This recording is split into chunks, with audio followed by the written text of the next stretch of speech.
Bonjour à tous. J'avais envie de changer de l'accordéon aujourd'hui. Alors, une intro un peu différente. Eh oui, voilà. Alors, le problème, c'est qu'il va falloir trouver des idées maintenant jusqu'à la fin du confinement. Donc, c'est pour ça que j'espère que ça va pas durer trop longtemps quand même. Donc, voilà. Bref. Donc, je voulais vous faire le corrigé rapide d'un exercice que je vous ai donné pour aujourd'hui. Et je suis désolé. Parce qu'il y avait à l'intérieur de cet exercice une terrible faute de frappe.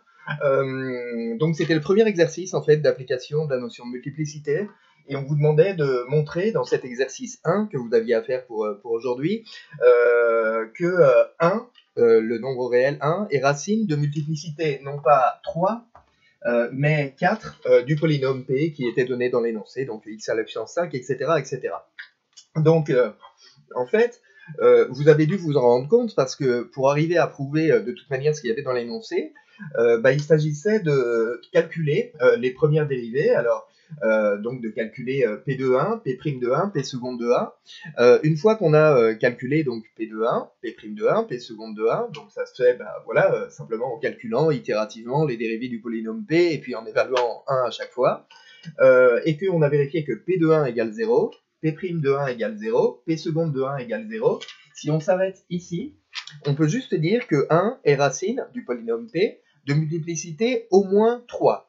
Parce que les 3 premières dérivées, en partant de la zéroième, évaluées en 1 sont nulles. P de 1 égale 0, P' de 1 égale 0, P seconde de 1 égale 0. Donc ça veut dire que 1 est racine de multiplicité au moins 3. Donc ça veut dire que x moins 1 au cube va diviser le polynôme P. Et c'est tout, point barre, ça s'arrête là. Pour arriver à montrer ce qu'il y avait dans l'énoncé, de toute façon, ce que vous deviez faire, c'était calculer la dérivée suivante, c'est-à-dire calculer la dérivée troisième, donc voilà la dérivée troisième du polynôme P, et puis l'évaluer en 1. Sauf que quand vous l'évaluez en 1, la dérivée troisième, ça donne 60 moins 24 moins 36, donc ça donne encore 0.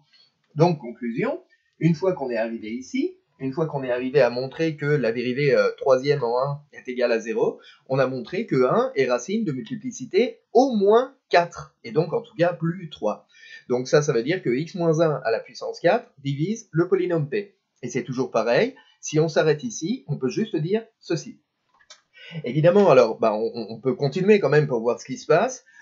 Si on calcule la dérivée quatrième, donc cette fois-ci ça donne 120x moins 24, peu importe l'expression. En tout cas, ce qui est important, c'est que la dérivée quatrième évaluée en 1, donc vaut 96, en tout cas vaut pas 0.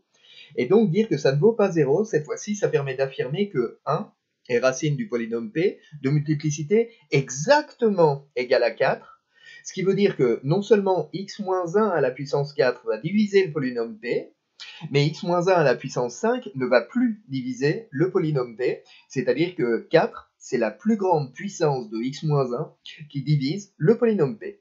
Donc en résumé, on a calculé P de 1, P' de 1, P seconde de 1, la dérivée troisième du polynôme P en 1, et tout ça, c'est égal à 0. En revanche, la dérivée quatrième évaluée en 1 n'est pas égale à 0. Donc d'après le théorème qui va bien, que l'on a vu dans le live d'hier, ça signifie que 1 est racine de multiplicité exactement égale à 4 du polynôme P.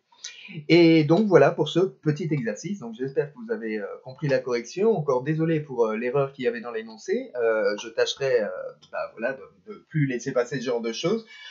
Et voilà, si vous avez surtout la moindre question, n'hésitez pas à la poser par mail ou par le moyen que vous voulez. Et au plus tard, on se revoit par écran interposé jeudi. Bonne suite de journée à vous. À bientôt.